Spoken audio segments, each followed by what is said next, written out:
सतनाम श्री वाहिगुरु साहिब जीओ।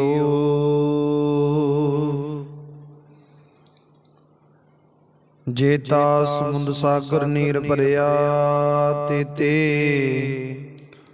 औगुण हमारे। दया करो किछ मेरो पावो डुबदे पत्थर तारे। जियड़ा अगना बराबर तपै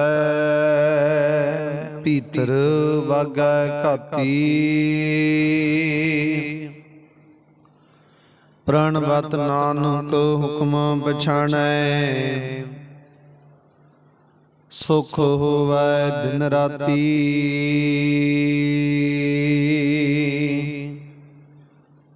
प्रणवत नानक हुक्म पछाणै सुख होवै दिन राती। जुगो जुग अटल। चवर छत्र तखत दे मालक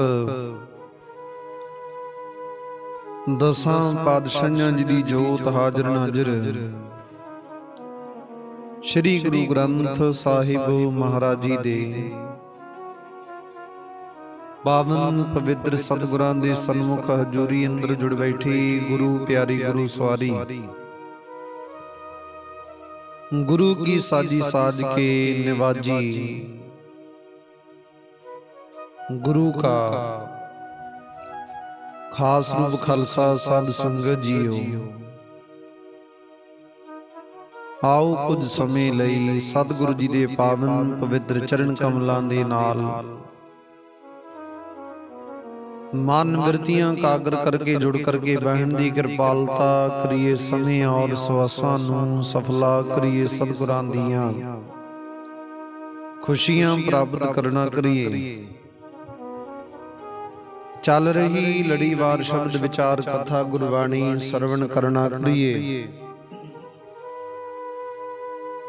आप संगत ने जो हुण तक लड़ीवार शब्द विचार कथा गुरबाणी सरवण करना कीती है,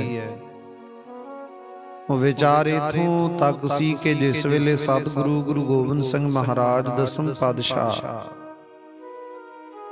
कलगीधर गुरु साहिब जी इधर आगरे दी धरती ते विराजमान है, शशोभित है। उथे एक सुंदर बाग दे विच सतगुरु जी विराजमान है, जिथे सतगुरु दे सन्मुख सतगुरु जी दी शरण दे विच सतगुरु दे कोल दर्शन दीदारे प्राप्त करन वास्ते बहादुर शाह पहुंचिया।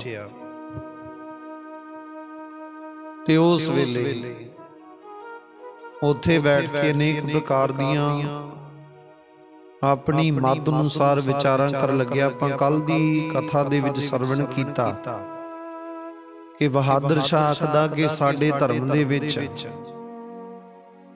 जेड़ा मनुख भावें पागल है, झल्ला है, कमला है, किदां दा मनुख है, वो जेकर कलमा पढ़दा है ਉਹ ਮਨੁੱਖ ਨੂੰ ਸ਼ੁਭ ਗਤੀ ਪ੍ਰਾਪਤ ਹੋ ਜਾਂਦੀ ਹੈ। ਤੇ ਇਹ ਗੱਲ ਸੁਣ ਕੇ ਸਤਿਗੁਰੂ ਜੀ ਨੇ ਉਹਦਾ ਜਵਾਬ ਦਿੱਤਾ। ਆਪ ਸੰਗਤ ਨੇ ਸਰਵਣ ਕੀਤਾ ਕੱਲ ਦੀ ਵਿਚਾਰ ਦੇ ਵਿੱਚ। ਸਤਿਗੁਰੂ ਜੀ ਨੇ ਉਦਾਹਰਣਾਂ ਦੇ ਕੇ ਸਮਝਾਇਆ। ਕਹਿਣ ਲੱਗੇ ਬਹਾਦਰ ਸ਼ਾਹ ਦੇਖੋ ਤੁਸੀਂ ਸਮੇਂ ਦੀ ਸਰਕਾਰ ਦੇ ਮੌਜੂਦਾ ਮੈਨੂੰ करता धरता हूं। कहंदे तुसी ये गल किवें कह सकदे हो, क्योंकि कोई मनुख कलमा पढ़ के किवें शुभ गति नूं प्राप्त हो सकदा, भाव नहीं। हाँ कलमा पढ़नियां भी फेर ही लाभदायक है, चंगियां ने, फायदेमंद है जेकर मनुख शुभ कर्म बिया करे। सतगुरु जी कहते कोई मनुख कलमा पढ़े ते अपने आप दे विच माड़े कर्म करे, माड़ी विचार रखे मन दे विच, वो मनुख दियां कलमा पढ़ियां किवें सफलियां ने, भाव नहीं। सतगुरु जी कहते जिवें कोई वैद कोई डॉक्टर मनुख नूं ताकत दी शरीर की तंदुरुस्ती की मैडिसन दिंदा, वो दवाई असौधी दिंदा ते नाल दी नाल असौधी दे के मैडिसन दे के मनुख नूं परहेज भी दसदा, परहेज करना, आ चीज खानी है ते आ नहीं खानी है, तो वर्जना है तो नहीं वर्जना, वो विचारां दसदा। तीजे नंबर ते नाल कहंदे मनुख नूं वर्जस भी दसदा है, वर्जस भी करनी जरूरी है। हुण कली मैडिसन लैके गल नहीं बननी, कली परहेज रख के गल नहीं बननी, कला वर्जस करके भी गल नहीं बननी, तीनों चीज़ां बराबर फॉलो करनियां पैणियां, विचार करनी पैनी। जेकर मैडिसन लई है नाल परहेज भी है नाल वर्जस भी करनी पैनी, फिर दवाई असर करेगी, परहेज असर करेगा, वर्जस असर करेगी। नहीं तो मनुख दी मैडिसन ने कली ने कुछ नहीं करना, वर्जस ने कुछ नहीं करना, ये सब बराबर प्राप्त करना पैना। इसे तरह सतगुरु जी कहते ने कलियां केवल कलमा पढ़ के इदां दे विचार प्राप्त करके गल नहीं बननी, वो धर्म दे विच विचर के आपो अपने धर्मां दे विच विचर के उन्हां कुराइतां तो बज्जर कुराइतां तो भी परहेज करना, वर्जिश करनी अपने शरीर नूं अपने मन नूं सतगुरु की मर्यादा दे विच ढालण दा यतन करना, सतगुरु जी की कृपा रहमत प्राप्त करनी, मैडिसन प्राप्त करनी, सिमरन करना, बंदगी करनी, आपो अपने धर्मां दे विच रह के कोई भी मनुख है ते सतगुरु जी कहंदे फिर गल बननी नहीं, ते कली बाणी पढ़ के कलमा पढ़ के राम राम कह के छुटकारा नहीं है, नाल परहेज करना पैना माड़े कर्मां तो, वर्जिश करनी पैनी, नितनेमी बनाउणा पैना, सतगुरु दे चरणां नाल जुड़ना पैना। इदां दे शुभ कर्मां दी विचार सतगुरु जी कहंदे मनुख नूं प्राप्त करनी पैनी, फिर जाके उस अकाल पुरख परमात्मा दी सच्ची दरगाह दे विच मनुख परवानिया जांदा। नहीं ते मनुख मता सोचे कि मैं सतगुरु दी सच्ची दरगाह दे विच परवानिया जावांगा, सफला होवांगा। सतगुरु जी कहंदे नहीं, ऐ भाई बाहरले भेख नूं कोई भी नहीं मनदा, शुभ अशुभ कर्म किसे दे भी मिटदे नहीं। ये सुन के बहादुर शाह चुप रहा, उसदे नैन उस सुंदरी इस्त्री वल लगे सन। एक दो होर प्रसंग कहे ते गुरु जी पासों उसदे उचित उत्तर प्राप्त कीते उन्हें। हुण देर तक उत्थे बैठा रहा, बैठ के उत्थे बैठण दा कारण विचार प्राप्त कर लगा। कोई ख्याल धार के गलबात करदा सी। सतगुरु जी ने उसदे दिल दी गल नूं जान लिया ते फिर बहादुर शाह नूं कहा, बहादुर शाह वही तेरा चित एक इस्त्री उपर भरम गया है, क्योंकि उत्थे जिहड़ी एक सतगुरु दे सेवक दी बच्ची सी, धी सी, जिहड़ी बहुत सुंदर सी। इस बहादुर शाह दा मन लुभाए मन हो गया उस इस्त्री दे, उस लड़की दे सुंदर रूप नूं वेख के। अरशां दीयां परियां वर्गी उस सुंदर रूप दी लड़की सी। सतगुरु जी कहंदे तेरा इस्त्री उपर भरम गया मन, तू जे चाहुना तां सचमुच दस देवो। साडे पास किसी प्रकार कोई कपट ना धारण करियो, जिवें तेरे दिल विच है कहंदे उस प्रकार सानू दस देवो। बहादुर शाह दे डरदे डरदे हाथ जोड़ के क्या कहंदे, सतगुरु जी तुहाडे पासों कुछ भी लुकाया छुपाया नहीं जा सकदा। तुसीं सारियां दे दिलां दीयां गल्लां जाणदे हो। जिहड़ा लुका के रखदा उसनूं कहंदे मूर्ख जाणो। वेखदे ही कहंदे मेरा मन भरम गया, तद दे इस पासे मेरे नैन लाए हुए ने। सच सुन के सतगुरु जी दे चरण पावन पवित्र चरना ते ढह पिया। गुरु जी ने बचन कीते, जे तेरा मन इस प्रकार लुभाए मन होया तां शाम वेले असीं इस नूं तुहाडे पास पहुँचा देवांगे ते तुसीं अपनी कामनावां पूरी कर लिओ। बादशाह खुश हो के वंदना करके उठ पिया ते घर पहुँच गया। पहुँच के जोग समय की उड़ीक कर लग पिया। सिख दी पुत्री हाथ जोड़ के सतगुरु गुरु गोबिंद सिंह महाराज दे पावन पवित्र चरणां दे विच बेनती कर लगी है, सतगुरु जी मेरे नाल तुसीं चंगा नहीं कीता। ये किदां दी विचार कीती तुसीं? मेरी पत बरो मेरी इज्जत उस बहादुर शाह दे सन्मुख अर्पण कर दिती है। तुसीं ते मेरी पत बुरे इज्जत बचाउणी सी, धर्म तो बचाउण वास्ते तुहाडे सिमरन करदी हां। मैं अपने आप की रखिया करन वास्ते अपने विचार प्राप्त करदी नेकां विघनां तो तुसीं अपने सेवकां नूं बचाउंदे हो। आ की देखण नूं प्राप्त होया कि तुसीं मेरा जिहड़ा सब कुछ उहनूं सौंप दिता, उहनूं अर्पण कर दिता। मेरे धर्म नूं आप जी ने क्यों नाश कीता? तां प्रगट रूप प्रगट हो के विचार प्राप्त करो। इहदे प्रगट है कि तुरक नाल मेल होवेगा। मेरे चित्त विच कहंदे बड़ी चिंता उत्पन्न हो गई है, प्राप्त हो गई है। गुरु जी दे कहे जे हुण नहीं जावांगी तां मेरे सिर ते महादोष प्राप्त होवेगा, पर जे जावांगी मेरा धर्म नाश होवेगा। ਇਹ ਸੁਣ ਕੇ ਸਤਿਗੁਰੂ ਗੁਰੂ ਗੋਬਿੰਦ ਸਿੰਘ ਮਹਾਰਾਜ ਸਤਿਗੁਰੂ ਦੀ ਪਾਵਨ ਪਵਿੱਤਰ ਮੁਖਾਰ ਬਿੰਦ ਵਿੱਚੋਂ ਹਲਕਾ ਜਿਹਾ ਮੁਸਕਰਾ ਕੇ ਬੋਲੇ ਨੇ ਅਤੇ ਉਸ ਲੜਕੀ ਨੂੰ ਸ਼ਾਬਾਸ਼ ਸ਼ਾਬਾਸ਼ ਕਿਹਾ। ਉਥੇ ਸਾਡੇ ਕਹਿਣ ਉੱਪਰ ਜਾਵੋ, ਤੇਰੇ ਧਰਮ ਦੀ ਅਸੀਂ ਰਖਵਾਲੀ ਕਰਾਂਗੇ। ਬਾਦਸ਼ਾਹ ਇੱਕ ਮਨੁੱਖ ਨੂੰ ਗੁਰੂ ਜੀ ਪਾਸ ਛੱਡ ਗਿਆ। एक गुरु जी ने अपने वल्लों नाल दिता। वो लड़की दोवां दे विचकार होके चली गई। उसने गुरु जी दे बचनां नूं किसी प्रकार भी ठुकराया नहीं। सतगुर दे बचनां नूं सत करके मन के तुर पई। अगे बहादुर शाह बैठा इंतजार पिया करदा सी, जिवें कोई जख्मी होके पीड़िया जा रहा होवे ना, इदां प्राप्त हो रहा सी बहादुर शाह नूं।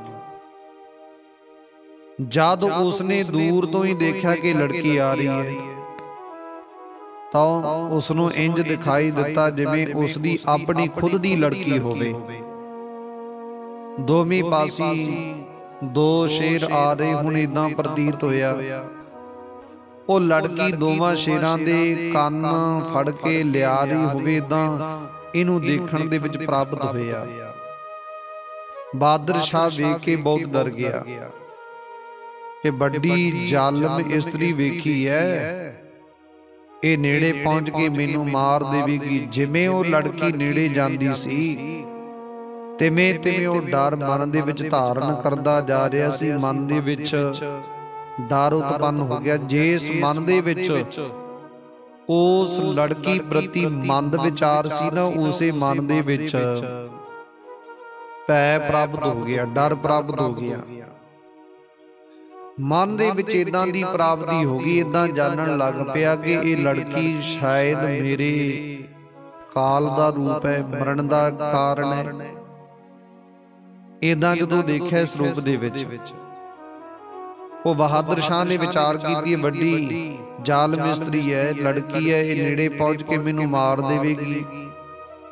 जिवें वो लड़की नेड़े जांदी सी तिवें तिवें वो डर धारण करदा जांदा सी। उसने फिर अपने सेवकां नूं हथ दा इशारा कीता, कहंदे छेती जाके इस लड़की नूं पिछे हटा देवो। इसनूं मैं बड़ी कूड़ अते भयानक जाणिया है। बहादुर शाह दे दूत अते गुरु जी दे सिख दोवां ने बहादुर शाह दे इशारे नूं समझ लिया। उस वक्त ਉਹਨਾਂ ਨੇ ਉਸ ਨੂੰ ਤੁਰੰਤ ਪਿੱਛੇ ਹਟਾ ਦਿੱਤਾ। ਉਹ ਛੇਤੀ ਹੀ ਗੁਰੂ ਜੀ ਦੇ ਪਾਸ ਜਾ ਕੇ ਪਹੁੰਚ ਗਈ ਤੇ ਧੰਨ ਗੁਰੂ ਗੋਬਿੰਦ ਸਿੰਘ ਮਹਾਰਾਜ ਜੀ, ਧੰਨ ਗੁਰੂ ਗੋਬਿੰਦ ਸਿੰਘ ਮਹਾਰਾਜ ਜੀ ਇਦਾਂ ਬਚਨ ਉਚਾਰਨ ਕਰਨ ਲੱਗ ਪਈ। ਕਹਿਣ ਲੱਗੀ, ਸਤਿਗੁਰੂ ਜੀ ਤੁਸੀਂ ਧੰਨ ਹੋ, ਮੇਰੀ ਪੱਤ ਪੁਰੋ ਇੱਜ਼ਤ ਵੀ ਰੱਖ ਲਈ, ਮੇਰਾ ਧਰਮ ਵੀ ਰੱਖ ਲਿਆ ਤੇ ਪਾਪੀ ਦੀ ਮੱਤ ਟਿਕਾਣੇ ਵੀ ਲਿਆ ਦੀ। ਤੁਸੀਂ ਮਹਾ ਪਾਪ ਤੋਂ ਮੇਰੀ ਰੱਖਿਆ ਕੀਤੀ ਹੈ। ਫਿਰ ਆਗਿਆ ਲੈ ਕੇ ਆਪਣੇ ਘਰ ਨੂੰ ਚਲੀ ਗਈ ਤੇ ਗੁਰੂ ਜੀ ਦੀ ਮਹਿਮਾ ਜਿੱਥੇ ਕਿਥੇ ਪ੍ਰਗਟ ਰੂਪ ਦੇ ਵਿੱਚ ਉੱਥੇ ਪ੍ਰਾਪਤ ਹੋਈ। ਗੁਰੂ ਜੀ ਇੱਕ ਸੁੰਦਰੀ ਇਸਤਰੀ ਦਾ ਇਦਾਂ ਉਹਨਾਂ ਨੇ ਵਿਚਾਰ ਰੱਖਿਆ, ਧਰਮ ਵੀ ਰੱਖਿਆ, ਉਹਦੀ ਪੱਤ ਪੁਰੋ ਇੱਜ਼ਤ ਵੀ ਰੱਖੀ। ਸਤਿਗੁਰੂ ਨੇ ਇਦਾਂ ਕਿਰਪਾ ਕੀਤੀ, ਇਹ ਗੱਲ ਉਸ ਆਗਰੇ ਦੇ ਵਿੱਚ ਪ੍ਰਚਲਿਤ ਹੋ ਗਈ ਤੇ ਸਤਿਗੁਰੂ ਗੁਰੂ ਗੋਬਿੰਦ ਸਿੰਘ ਮਹਾਰਾਜ ਜੀ ਇੱਕ ਸੁੰਦਰ ਬਾਗ ਦੇ ਵਿੱਚ ਵਿਰਾਜਮਾਨ ਹੈ, ਸ਼ਸ਼ੋਭਤ ਹੈ, ਠਹਿਰੇ ਹੋਏ ਨੇ। ਉਹ ਅਨੇਕ ਪ੍ਰਕਾਰ ਦੇ ਆਨੰਦ ਵਿਲਾਸ ਕਰਦੇ ਨੇ। ਸਤਿਗੁਰ ਦੀ ਕਿਰਪਾ ਰਹਿਮਤ ਵਰਤਦੀ ਹੈ। ਇਦਾਂ ਕਰਕੇ ਥਾਂ ਥਾਂ ਤੇ ਸਤਿਗੁਰ ਦੀ ਮਹਿਮਾ ਜਿਹੜੀ ਪ੍ਰਗਟ ਰੂਪ ਦੇ ਵਿੱਚ ਹੋਣਾ ਕੀਤੀ ਹੈ। ਹੁਣ ਸਤਿਗੁਰੂ ਗੁਰੂ ਗੋਬਿੰਦ ਸਿੰਘ ਮਹਾਰਾਜ ਜੀ ਇਦਾਂ ਉਸ ਅਸਥਾਨ ਤੇ ਵਿਰਾਜਮਾਨ ਹੈ। ਬਹੁਤ ਲੋਕ ਇਕੱਠੇ ਹੋ ਕੇ ਪੁਸ਼ਕਰ ਦਾ ਇਸ਼ਨਾਨ ਕਰਨ ਗਏ ਤੇ ਸਤਿਗੁਰੂ ਗੁਰੂ ਗੋਬਿੰਦ ਸਿੰਘ ਮਹਾਰਾਜ ਜੀ ਉੱਥੇ ਆਗਰੇ ਦੀ ਧਰਤੀ ਤੇ ਵਿਰਾਜਮਾਨ ਹੈ ਤੇ ਇਦਾਂ ਲੋਕ ਉੱਥੇ ਕਈ ਲੋਕ ਪੁਸ਼ਕਰ ਦਾ ਇਸ਼ਨਾਨ ਕਰਨ ਵਾਸਤੇ ਇਕੱਠੇ ਹੋ ਕੇ ਗਏ। ਤਦ ਖਾਨ ਬਹਾਦਰ ਸ਼ਾਹ ਦੇ ਪਾਸ ਗਿਆ, ਖੜੇ ਹੋ ਕੇ ਦੁਆ ਸਲਾਮ ਕੀਤੀ।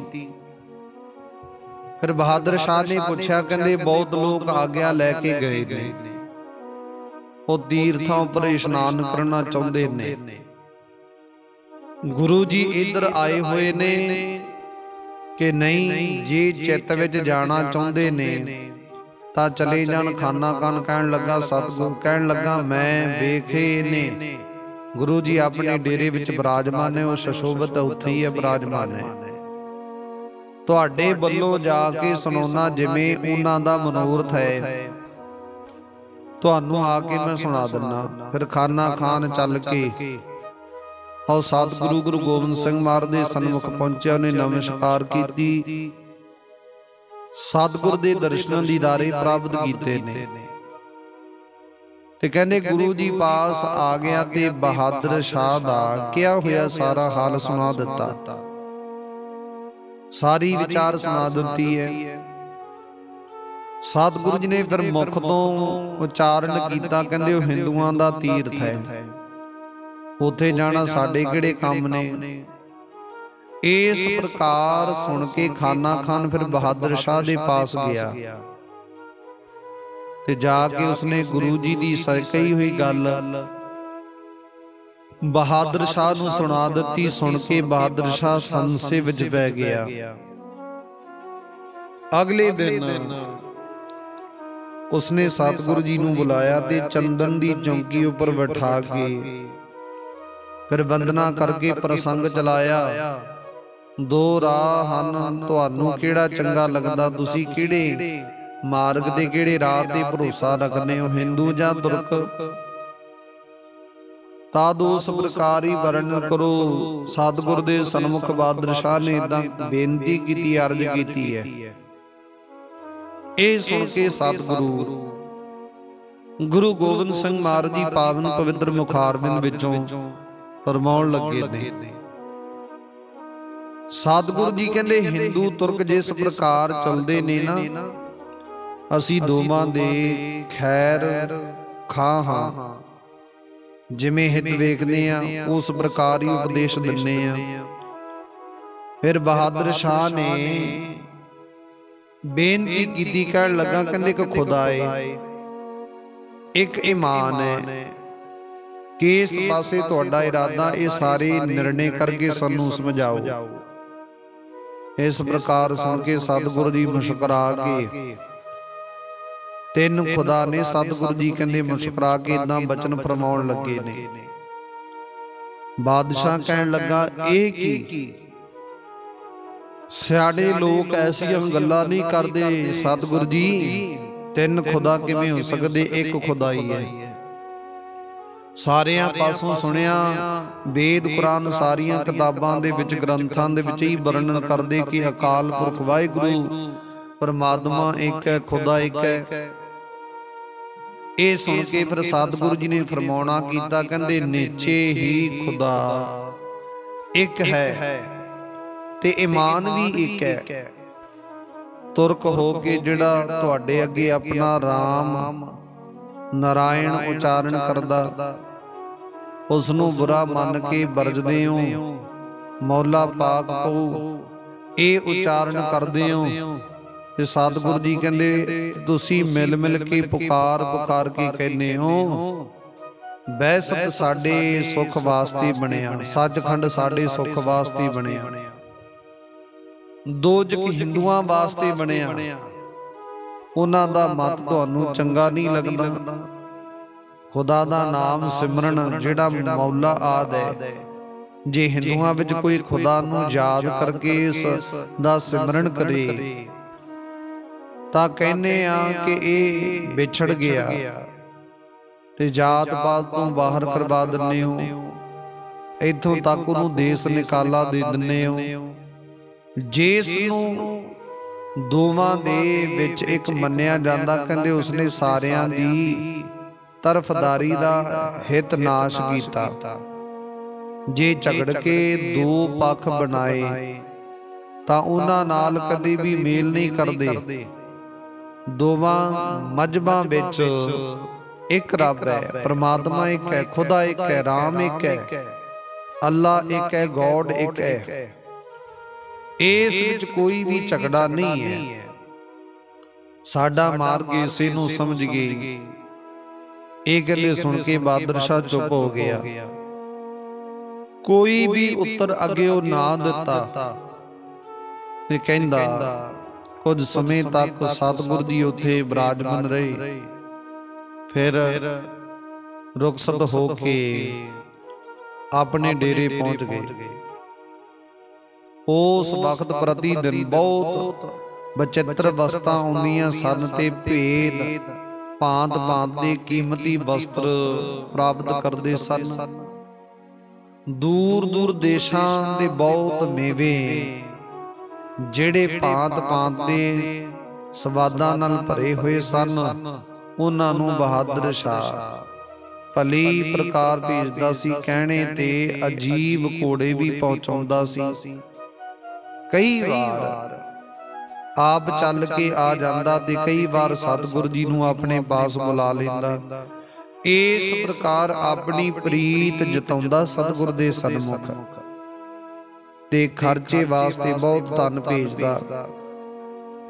ਇੱਕ ਉਮਰਾਵ ਸਤਿਗੁਰ ਜੀ ਪਾਸ ਆਇਆ ਤੇ ਵੰਦਨਾ ਕਰਕੇ ਬੈਠ ਕੇ ਉਸਨੇ ਕਿਹਾ, ਕਹਿੰਦੇ ਮੈਂ ਆਪਣੇ ਕੰਨਾਂ ਨਾਲ ਸੁਣਿਆ ਕਿ ਤੁਹਾਡੇ ਪਾਸ ਵਡਿਆਈ ਵਾਲੇ ਮਹਾਨ ਵਿਦਵਾਨ ਆਉਂਦੇ ਜਾਂਦੇ ਰਹਿੰਦੇ ਨੇ, ਜਿਨ੍ਹਾਂ ਨੇ ਤੁਹਾਨੂੰ ਯਾਦ ਕੀਤਾ, ਜਿਨ੍ਹਾਂ ਨੇ ਤੁਹਾਡੇ ਨਾਲ ਯੁੱਧ ਕੀਤਾ, ਉਹਨਾਂ ਤੁਹਾਡੇ ਤੀਰ ਵੇਖੇ ਨੇ, ਉਹ ਤੁਹਾਡੀ ਵਿਸ਼ੇਸ਼ ਤੌਰ ਤੇ ਤਾਰੀਫ ਕਰਦੇ ਨੇ। ਕਹਿੰਦੇ ਹਨ ਅਜੋਕੇ ਸਮੇਂ ਵਿੱਚ ਐਸਾ ਕੋਈ ਨਹੀਂ ਜਿਹੜਾ ਗੁਰੂ ਜੀ ਸਮਾਨ ਤੀਰ ਚਲਾ ਸਕੇ। ਜਿਨ੍ਹਾਂ ਨੇ ਤੁਹਾਡੇ ਨਾਲ ਆਨੰਦਪੁਰ ਤੇ ਚਮਕੌਰ ਸਾਹਿਬ ਵਿਖੇ ਯੁੱਧ ਕੀਤਾ, ਉਹਨਾਂ ਵਿੱਚੋਂ ਜਿਹੜੇ ਬਚ ਕੇ ਇੱਥੇ ਆਏ ਨੇ, ਉਹ ਇਸ ਥਾਂ ਤੁਹਾਡੇ ਬਾਰੇ ਕਹਿੰਦੇ ਨੇ। ਉਹ ਵੱਡੀ ਤੋਂ ਵੱਡੀ ਤੁਹਾਡੇ ਬਾਰੇ ਹਾਮੀ ਭਰਦੇ ਨੇ। ਅਜਿਹੇ ਤੀਰ ਨੂੰ ਅਸੀਂ ਇੱਥੇ ਚੱਲਦਾ ਵੇਖਣਾ ਚਾਹੁੰਦੇ ਹਾਂ। ਆਪ ਜੀ ਕਿਰਪਾ ਕਰੋ, ਰਹਿਮਤ ਕਰੋ, ਸਾਨੂੰ ਵੀ ਦਿਖਾਓ ਤੁਹਾਡੇ ਤੀਰ ਦੀ ਕਰਾਮਾਤ। ਮਿਹਰਬਾਨੀ ਕਰਕੇ ਇੱਕ ਤੀਰ ਚਲਾ ਕੇ ਵਿਖਾਵੋ ਤਾਂ ਸਾਡੇ ਮਨ ਦੇ ਵਿੱਚ, ਚਿੱਤ ਦੇ ਵਿੱਚ ਜਿਹੜੀ ਵਿਚਾਰ ਹੈ, ਸ਼ੌਂਕ ਨੂੰ ਸਮਝ ਕੇ ਇੱਕ ਤੀਰ ਚਲਾਵੋ, ਉਹ ਵਿਚਾਰ ਨੂੰ ਪੂਰੀ ਕਰੋ। ਅਸੀਂ ਵੀ ਵੇਖਣਾ ਚਾਹੁੰਦੇ ਹਾਂ। ਉਸ ਦੀ ਬੇਨਤੀ ਸੁਣ ਕੇ ਸਤਿਗੁਰੂ ਗੁਰੂ ਗੋਬਿੰਦ ਸਿੰਘ ਮਹਾਰਾਜ ਨੇ ਉਹ ਤਨੁੱਖ ਦੀ ਪ੍ਰਾਪਤੀ ਕੀਤੀ, ਉਹ ਤੀਰ ਦੀ ਪ੍ਰਾਪਤੀ ਕੀਤੀ। ਤੀਰ ਚਲਾਉਣ ਵਾਸਤੇ ਉਹ ਤੀਰ ਪ੍ਰਾਪਤ ਕੀਤਾ ਜਿਹੜਾ ਤੀਰ ਕਾਫੀ ਤੁਰਕਾਂ ਦੇ ਸਰੀਰਾਂ ਨੂੰ ਪਾੜ ਕੇ ਵਿੱਚ ਦੀ ਲੰਘ ਜਾਂਦਾ। ਕਵੀ ਸੰਤੋਖ ਸਿੰਘ ਜੀ ਲਿਖਦੇ ਆ, ਸਤਿਗੁਰ ਜੀ ਦੇ ਕੋਲ ਇਦਾਂ ਦਾ ਤੀਰ ਹੈ ਜਿਹਦੇ ਤੀਰ ਦੇ ਨੋਕ ਨੂੰ ਕਾਫੀ ਇਦਾਂ ਦਾ ਸੋਨਾ ਲੱਗਿਆ। ਬਹੁਤ ਵਧੀਆ ਲੰਮਾ ਤੀਰ ਹੈ, ਤਿੱਖਾ ਤੀਰ ਹੈ, ਮਜ਼ਬੂਤ ਹੈ, ਵਧੀਆ ਪਰਖਿਆ ਸੁੰਦਰ ਤੀਰ ਹੈ। ਤੇ ਜਦੋਂ ਸਤਿਗੁਰ ਜੀ ਤਨੁੱਖ ਦੇ ਚੱਲੇ ਤੇ ਚਾੜ ਕੇ ਚਲਾਉਂਦੇ ਆ ਨਾ ਤੀਰ, ਤੇ ਸਾਹਮਣੇ ਜਦੋਂ ਵੈਰੀ ਵੱਲ ਚਲਾਉਂਦੇ, ਫੌਜ ਵੱਲ ਚਲਾਉਂਦੇ ਨੇ, ਤੇ ਕਾਫੀ ਗਿਣਤੀ ਵਿੱਚ ਫੌਜਾਂ ਦੇ ਜਿਹੜੇ ਮਨੁੱਖ ਨੇ, ਅਹਿਲਕਾਰ ਨੇ, ਪਹਿਰੇਦਾਰ ਨੇ, ਅਹੁਦੇਦਾਰ ਨੇ, ਉਹ ਧਰਤੀ ਤੇ ਭੁਆ ਕੇ ਡਿੱਗ ਪੈਂਦੇ ਨੇ, ਉਲਟਾ ਘੁੰਮ ਕੇ ਡਿੱਗ ਪੈਂਦੇ ਨੇ। ਉਹਨਾਂ ਨੂੰ ਡਿੱਗਣ ਸਾਰ ਮੌਤ ਆ ਕੇ ਝਪੱਟਾ ਮਾਰ ਲੈਂਦੀ ਹੈ, ਤੁਰੰਤ ਉਹ ਮੌਤ ਨੂੰ ਪ੍ਰਾਪਤ ਹੋ ਜਾਂਦੇ। ਪਾਣੀ ਤੱਕ ਮੰਗਣ ਦਾ ਉਹਨਾਂ ਕੋਲ ਸਮਾਂ ਨਹੀਂ ਰਹਿੰਦਾ। ਏਦਾਂ ਦਾ ਤੀਰ ਹੈ ਸਤਿਗੁਰ ਦਾ। ਤੇ ਜੇਕਰ ਇੱਕ ਲਾਈਨ ਵਿੱਚ ਖਿਲਾ ਕੇ, ਉਹ ਲੰਮੀ ਲਾਈਨ ਕਤਾਰ ਵਿੱਚ ਖਿਲਾ ਕੇ ਤੀਰ ਚਲਾਉਣ ਸਤਿਗੁਰ ਜੀ, ਤੇ ਕਾਫੀ ਮਨੁੱਖਾਂ ਦੇ ਸਰੀਰ ਦੇ ਵਿੱਚ ਦੀ ਉਹ ਤੀਰ ਲੰਘ ਜਾਵੇਗਾ। ਉਹ ਤੀਰ ਉਹਨਾਂ ਮਨੁੱਖਾਂ ਦੇ ਸਰੀਰਾਂ ਨੂੰ ਏਦਾਂ ਪਰੋ ਦੇਵੇਗਾ ਜਿਵੇਂ ਕੋਈ ਮਾਲਣ ਵਧੀਆ ਸੁੰਦਰ ਫੁੱਲਾਂ ਦੀ ਮਾਲਾ ਧਾਗੇ ਦੇ ਨਾਲ ਸੂਈ ਵਿੱਚ ਦੀ ਪਰੋ ਰਹੀ ਹੋਵੇ, ਏਦਾਂ ਪ੍ਰਤੀਤ ਹੋਵੇਗਾ। ਤੇ ਉਹ ਤੀਰ ਹੁਣ ਸਤਿਗੁਰੂ ਜੀ ਨੇ ਚੁੱਕਿਆ, ਚੁੱਕ ਕੇ ਉਹ ਕਮਾਨ ਦੇ ਚੱਲੇ ਉੱਤੇ ਚਾੜਿਆ। ਸਤਿਗੁਰੂ ਜੀ ਨੇ ਤੀਰ ਜੋੜ ਕੇ ਖਿੱਚ ਕੇ ਉਚਾਰਨ ਕੀਤਾ, ਕਹੋ ਭਾਈ ਕਿਹੜੇ ਨਿਸ਼ਾਨੇ ਨੂੰ ਬਿਨਾ, ਕਿੱਥੇ ਅਸੀਂ ਇਹ ਤੀਰ ਚਲਾਈਏ, ਕਿੱਧਰ ਨੂੰ ਚਲਾਈਏ। ਜੇ ਉਹ ਦੂਰ ਵੀ ਹੋਵੇਗਾ ਤਾਂ ਬਚੇਗਾ ਨਹੀਂ, ਭਾਵੇਂ ਇਥੋਂ ਕਿੰਨੀ ਦੂਰੀ ਤੇ ਹੋਵੇ, ਕਿੰਨੀ ਕਿਲੋਮੀਟਰ ਦੀਆਂ ਦੂਰੀਆਂ ਤੇ ਹੋਵੇ, ਕੋਈ ਵੀ ਮਨੁੱਖ ਹੋਵੇ, ਕਿੱਧਰ ਵੀ ਹੋਵੇ, ਜਿੱਧਰ ਵੀ ਨਿਸ਼ਾਨਾ ਕਹੋਗੇ ਅਸੀਂ ਉਧਰ ਲਾਵਾਂਗੇ, ਤੇ ਉਹ ਨਿਸ਼ਾਨਾ ਖਾਲੀ ਨਹੀਂ ਜਾਵੇਗਾ। ਇੱਕ ਦਰਖਤ ਨੂੰ ਵੇਖ ਕੇ ਉਸ ਨੇ ਉਚਾਰਨ ਕੀਤਾ, ਸਤਿਗੁਰ ਜੀ ਉਸ ਦਰਖਤ ਦਾ ਨਿਸ਼ਾਨਾ ਬਣਾ ਕੇ ਵਾਰ ਕਰ ਦਿਓ। ਫਿਰ ਸਤਿਗੁਰੂ ਜੀ ਨੇ ਉਹ ਜਿਹੜਾ ਚੱਲਾ ਕੰਨ ਤੱਕ ਖਿੱਚ ਕੇ ਯਕਦਮ ਉਹ ਚੱਲੇ ਨੂੰ ਤੀਰ ਸਮੇਤ ਛੱਡ ਦਿੱਤਾ। ਤੀਰ ਸੱਪ, ਫਨੀਅਰ ਸੱਪ ਦੀ ਤਰ੍ਹਾਂ ਸ਼ੂਕਦਾ ਹੋਇਆ ਕਮਾਨ ਵਿੱਚੋਂ ਨਿਕਲ ਕੇ ਬੜੀ ਤੇਜ਼ੀ ਰਫ਼ਤਾਰ ਦੇ ਨਾਲ ਉਹ ਸਾਹਮਣੇ ਉਸ ਦਰਖਤ ਨੂੰ ਜਾ ਕੇ ਵੱਜਿਆ, ਤੇ ਵੱਜਣ ਸਾਰ ਦਰਖਤ ਨੂੰ ਵਿੰਨ ਦਿੱਤਾ। ਉਸ ਦਰਖਤ ਦੇ ਦੋ ਟੋਟੇ ਹੋ ਗਏ, ਦੋ ਫਾੜ ਹੋ ਗਏ। ਕਦਾਚਿਤ ਕਿਸੇ ਪ੍ਰਕਾਰ ਉਹ ਦਰਖਤ ਦੀ ਸੁਰੱਖਿਅਤ ਨਹੀਂ ਰਹੀ। ਫਿਰ ਇੱਕ ਹੋਰ ਤੀਰ ਖਿੱਚ ਕੇ ਮਾਰਿਆ, ਤੀਸਰਾ ਵੀ ਉਸੇ ਸਥਾਨ ਤੇ ਜਾ ਕੇ ਵੱਜਿਆ, ਦੂਜਾ ਮਾਰਿਆ, ਤੀਜਾ ਮਾਰਿਆ। ਏਦਾਂ ਕਰਕੇ 5 ਤੀਰ ਸਤਿਗੁਰੂ ਗੁਰੂ ਗੋਬਿੰਦ ਸਿੰਘ ਮਾਰ ਨੇ ਉਸ ਵਕਤ ਉਸ ਅਸਥਾਨ ਤੇ ਮਾਰੇ ਨੇ। ਭਵਰਾਮ ਨੇ ਵੇਖ ਕੇ ਬੜੀ ਅਚਰਜ ਦਾ ਧਾਰਨ ਕੀਤੀ ਹੈ, ਧਨੁਖ ਵਿਦਿਆ ਤੁਹਾਡੀ ਧਨ ਹੈ, ਤੁਹਾਡੇ ਵਰਗਾ ਕੋਈ ਤੀਰ ਨਹੀਂ ਚਲਾ ਸਕਦਾ, ਤੁਸੀਂ ਬਹੁਤ ਵੱਡੇ ਇਸ ਵਿਚਾਰ ਦੇ ਵਿੱਚ ਨਿਪੁੰਨ ਹੋ। ਸਤਿਗੁਰੂ ਗੁਰੂ ਗੋਬਿੰਦ ਸਿੰਘ ਮਹਾਰਾਜ ਨੂੰ ਉਹ ਧੰਨ ਧੰਨ ਕਰਕੇ ਉਚਾਰਨ ਲੱਗਾ। ਸਤਿਗੁਰੂ ਗੁਰੂ ਗੋਬਿੰਦ ਸਿੰਘ ਮਹਾਰਾਜ ਦੀ ਜਿਹੜੀ ਮਹਿਮਾ, ਜਿਹੜੀ ਵਡਿਆਈ ਹੈ, ਉਸਤਤ ਹੈ, ਉਹਨੂੰ ਕੋਈ ਕਿਵੇਂ ਜਾਣ ਸਕਦਾ, ਭਾਵ ਨਹੀਂ। ਇਹ ਗੱਲ ਵੱਖਰੀ ਹੈ, ਭਾਵਨਾ ਦੇ ਨਾਲ ਸਤਿਗੁਰੂ ਗੁਰੂ ਗੋਬਿੰਦ ਸਿੰਘ ਮਹਾਰਾਜ ਦੇ ਚਰਨਾਂ ਵਿੱਚ ਜੁੜਿਆ ਜਾਵੇ, ਸਤਿਗੁਰ ਦੀ ਪ੍ਰਾਪਤੀ ਕੀਤੀ ਜਾਵੇ, ਗੱਲ ਵੱਖਰੀ ਹੈ। ਪਰ ਜੇਕਰ ਕੋਈ ਸਤਿਗੁਰ ਦੀ ਬਰਾਬਰੀ ਕਰੇ, ਕੋਈ ਕਿਵੇਂ ਕਰ ਸਕਦਾ, ਭਾਵ ਨਹੀਂ। ਸਤਿਗੁਰੂ ਜੀ ਤੇ ਇੱਕ ਹਨ, ਉਹਨਾਂ ਵਰਗਾ ਹੋਰ ਕੌਣ ਹੈ, ਭਾਵ ਕੋਈ ਨਹੀਂ। ਇਸ ਕਰਕੇ ਆਓ ਕਥਾ ਵਿਚਾਰ ਦਾ ਜੋ ਸਮਾਂ ਹੈ ਸਮਾਪਤ ਹੋ ਚੁੱਕਿਆ। ਆਪਾਂ ਵੀ ਇਹੋ ਜਿਹੇ ਸਤਿਗੁਰ ਦੇ ਲੜ ਲੱਗ ਜਾਈਏ ਜਿਹਦੇ ਵਰਗਾ ਦੁਨੀਆ ਵਿੱਚ ਕੋਈ ਨਹੀਂ, ਆਲ ਵਰਲਡ ਖੰਡਾ ਬ੍ਰਹਿਮੰਡਾਂ ਵਿੱਚ ਕੋਈ ਨਹੀਂ। ਇਸ ਕਰਕੇ ਆਓ, ਸਾਡੇ ਬਹੁਤ ਵੱਡੇ ਭਾਗ ਨੇ ਕਿ ਅਸੀਂ ਸਤਿਗੁਰ ਦੀ ਸ਼ਰਨ ਵਿੱਚ ਜੁੜੇ ਆ, ਸਤਿਗੁਰ ਦੀ ਪ੍ਰਾਪਤੀ ਕਰ ਰਹੇ ਆ, ਸਤਿਗੁਰ ਦੇ ਬਾਣੀ ਬਾਣੇ ਨੂੰ ਧਾਰਨ ਕਰ ਰਹੇ ਆ। बहुत वड्डे साडे शुभ कर्म ने। इस करके आओ कथा विचार दा समा समाप्त हो चुकिया। रहिंदी विचार आपां कल नूं सरवण करांगे। अगे किवें करके सतगुरु जी कृपा करदे, की बख्शिशां रहमतां करदे, ਉਹ ਰਹਿੰਦੀ ਵਿਚਾਰ ਆਪਾਂ ਕੱਲ ਨੂੰ ਸਰਵਣ ਕਰਾਂਗੇ।